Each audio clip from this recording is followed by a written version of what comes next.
한국어 단어 조성 원리를 통한 한글 문해력 강조 한자 공부의 왕도 133번째 시간 시작하도록 하겠습니다. 오늘도 우리는 6획에 해당하는 부수 하나를 체크하고 넘어갈 건데요. 쌀이라는 의미의 미부를 체크해 보겠습니다. 미부에 해당하는 대표적인 한자로는 자기 자신, 즉 쌀이라는 의미의 미자, 그리고 대변, 즉 똥이라는 의미의 분자, 그 다음에 단 것, 사탕이나 설탕이라는 의미의 당자 등이 있겠습니다. 그래서 이제 오늘 첫 번째 한자는 바로 쌀이라는 의미의 미자를 살펴보도록 하겠습니다.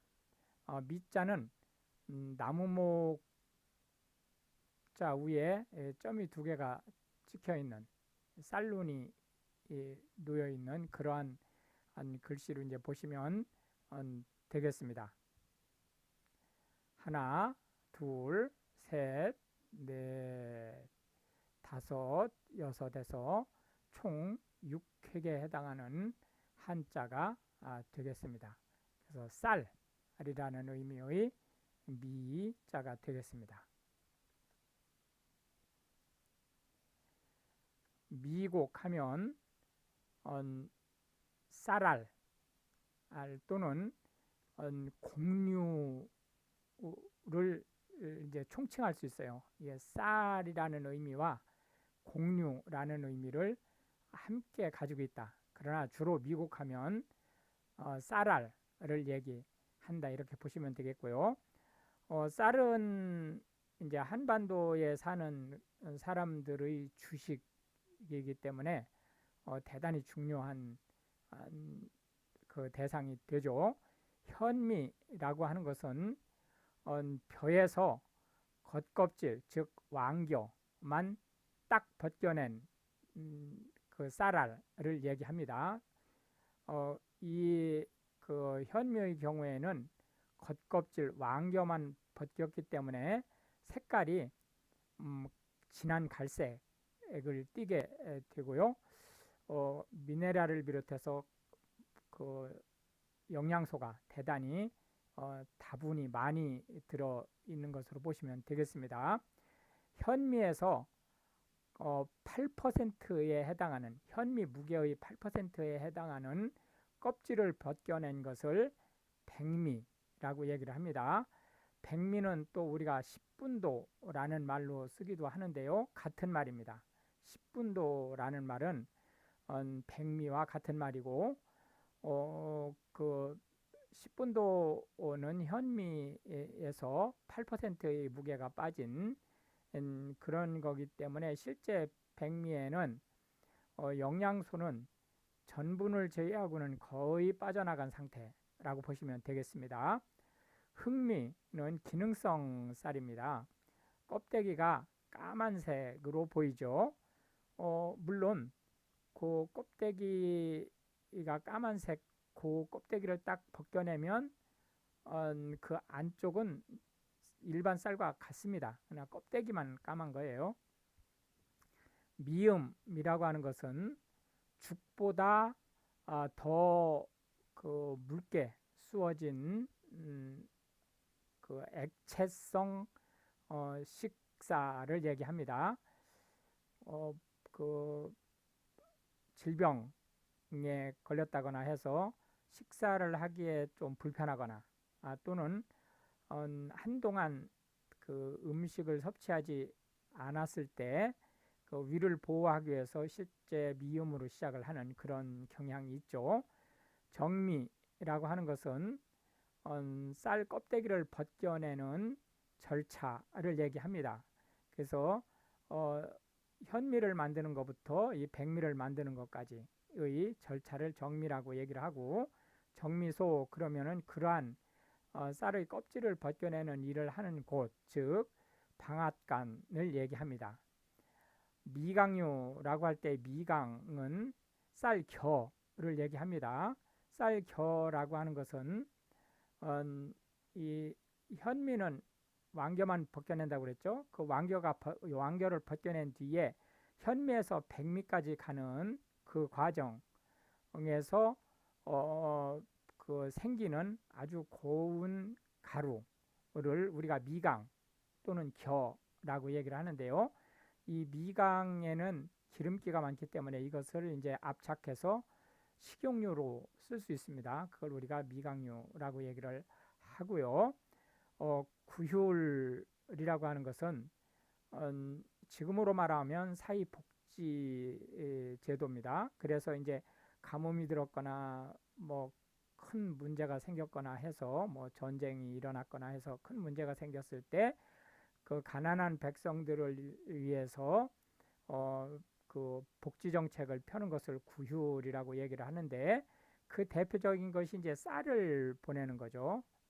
내보내는 거죠. 그 왕이나 그 나라의 창고에서 그것을 우리가 이제 구휼미라고 얘기를 하는 거고 공양이라고 하는 것은 불교에서 그 석가모니께 무언가를 드리는 것을 공양이라고 얘기를 하고요. 그 공양을 쌀로 드렸을 때 공양미라고 얘기를 합니다. 군량미라고 하는 것은 군인, 즉 군대에서 축적한 쌀, 군대에서 병사 장병들을 먹이기 위해서 쓰는 쌀을 얘기를 하죠. 우리나라의 경우 병참이 1급, 2급, 3급, 4급 이런 식으로 이제 나누어지죠. 그 1급은 군인, 즉 사람을 뜻하는 건데 쌀은 살아있는 군인과 똑같이 1급에 해당하는 아주 대단히 중요한 병참 물자가 되고 있죠. 두 번째 한자는 만자가 되겠는데요. 늦다라는 의미의 만자가 되겠습니다. 늦다라는 의미의 만자를 한번 살펴보도록 하겠습니다. 여기서 이게 한꺼번에 쭉 내려 그어 주시면 되겠습니다. 그래서 그 삐쳐 올린다 이렇게 이제 보시면 되겠고 하나, 둘, 셋, 넷, 다섯, 여섯, 일곱, 여덟, 아홉, 그 다음에 이게 한 번에 열, 열하나 이렇게 이제 쓰여진다. 그래서 총 11획에 해당하는 한자가 되겠습니다. 늦다라는 의미의 만자가 되겠습니다.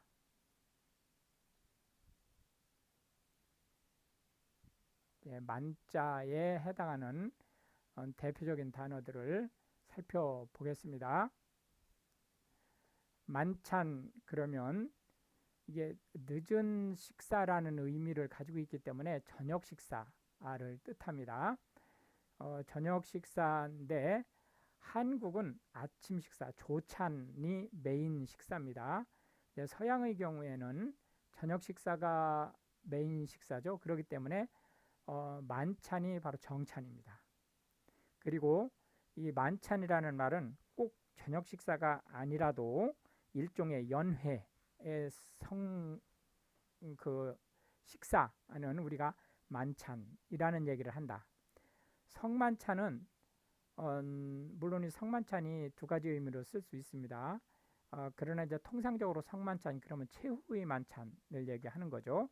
예수께서 십자가에 달리시기 전에 가지셨던 그 유월절 만찬을 성만찬 또는 최후의 만찬이라고 얘기를 한다. 이제 이렇게 보시면 되겠습니다. 물론 이 성만찬이 꼭 최후의 만찬뿐만이 아니고 이제 초대 그 교회에서는 성도들이 모이면 식사를 했죠. 그걸 이제 우리가 성만찬이라고 얘기를 하고요. 그러한 흔적이 현대 이제 기독교에서는 일반적으로 이제 부활절이라든지 추수감사절이라든지 이럴 때 이제 1년에 뭐 몇 차례에 걸쳐서 이제 그 의전으로 행하는 그 정도로 흔적이 남아 있을 뿐이죠. 만추라고 하는 것은 늦은 가을이라는 의미로 이제 낙엽도 이제 거의 다 지고 좀 분위기가 쌀쌀한 그러한 상황을 이제 만추라고 얘기를 하고요. 만년이라고 하면 어, 이제 그 사람의 일생 중에서 끝무렵을 얘기합니다. 어, 그러니까 사람마다 만년은 다를 수 있죠. 어떤 사람은 100살까지 살 수도 있지만 어떤 사람은 30살까지 못 살죠. 그렇기 때문에 이 만년의 범위는 다를 수 있습니다. 그러나 그냥 일반 명사처럼 만년을 쓸 수도 있어요. 그거는 무슨 뜻이냐면은 이제 정년 퇴직도 하고 오랜 그 시간이 거친 뒤에 노인으로서의 시기를 만년이라는 말로 쓸 수 있습니다. 만혼이라고 하는 것은 결혼 정년기가 한참 지난 혼인, 결혼을 얘기하죠. 지금은 뭐 마흔 넘어서 해도 뭐 만혼이라는 얘기를 별로 안 합니다. 옛날에는 서른이 넘으면 만혼이었죠. 조만간이라고 하는 것은 머지않아서라는 뜻입니다. 대기만성이라고 하는 것은 대가 크다는 뜻이고 기가 그릇이라는 뜻이죠. 큰 그릇은 만 늦게 성 이루어진다라는 뜻으로 어, 어떤 큰 일을 하는 인재는 하루아침에 만들어지는 것이 아니다. 양성되는 것이 아니다라는 의미를 가지고 있습니다. 그렇기 때문에 여기서 대기라고 하는 것은 글자 그대로 큰 그릇이라는 의미가 아니고 큰 일을 할 인물이라는 의미로 보시면 되겠습니다. 만학도라고 하는 것은 늦게 공부를 하는 학생을 뜻합니다. 근데 요 도가 꼭 뭐 학생을 뜻할 것까지는 없어요. 그냥 혼자 스스로 공부하는 사람도 이 도에 늘 수 있다. 이제 이렇게 보시면 되겠고, 현대 사회는 평생 교육을 지향하기 때문에 사실상 만학도라는 의미가 이제 사라져 가게 되겠죠. 만종이라고 하는 것은 저녁 때에 치는 교회의 종을 얘기합니다. 교회는 이제 새벽종도 치고 어, 한낮에도 치죠. 그리고 만종을 치죠. 이제 지금은 이게 이제 없어졌습니다. 어, 어쨌든 만종이라고 하는 이름으로 밀레라고 하는 그 화가가 그린 어, 그 추수하다가 말고 그 기도하는 그러한 그림이 아주 유명한 그림이 있죠. 그 만종도 이 만종입니다. 이승만은 이제 그 대한민국 한반도의 역사를 보면 이제 고조선에서부터 쭉 해서 이제 조선 다음에 드디어 이제 공화국이 설립되죠. 이 공화국이 이제 대한민국이라는 이름으로 설립이 됐는데 그 대한민국의 초대 대통령이죠. 예, 그래서 우리가 이제 통상 이승만 박사라고 이제 표현을 하기도 합니다만은 어쨌든 대한민국의 이 건국자에 들어가는 분으로 보시면 되겠습니다. 불이라고 하는 것은 석가모니라는 뜻입니다. 불교라는 뜻이 아니고 석가모니라고 하는 창시자를 뜻하는 거예요. 그래서 붓다를 얘기한다. 둘, 셋, 넷, 다섯, 여섯, 일곱 해서 총 7획에 해당하는 한자가 되겠습니다. 석가모니라는 의미의 이 불자가 되겠습니다.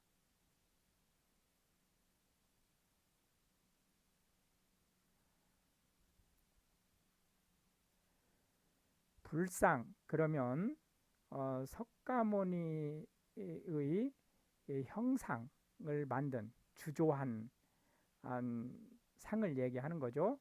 불교라고 하는 것은 석가모니의 가르침을 따르는 사람들 또는 그 종교를 얘기하는 거고요. 불경이라고 하면 석가모니의 가르침을 책자로 편찬한 것을 얘기합니다. 또는 그 가르침에 해당하는 텍스트를 얘기하는 거죠. 불심이라고 하는 것은 석가모니의 마음을 얘기하는 거고요.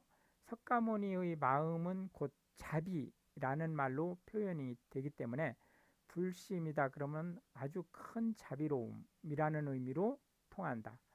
불자라고 하면 석가모니의 제자를 얘기하는데 이 불자는 석가모니의 제자뿐만이 아니고 석가모니의 가르침을 받는 모든 사람들이라는 의미로 넓게 쓸 수 있습니다.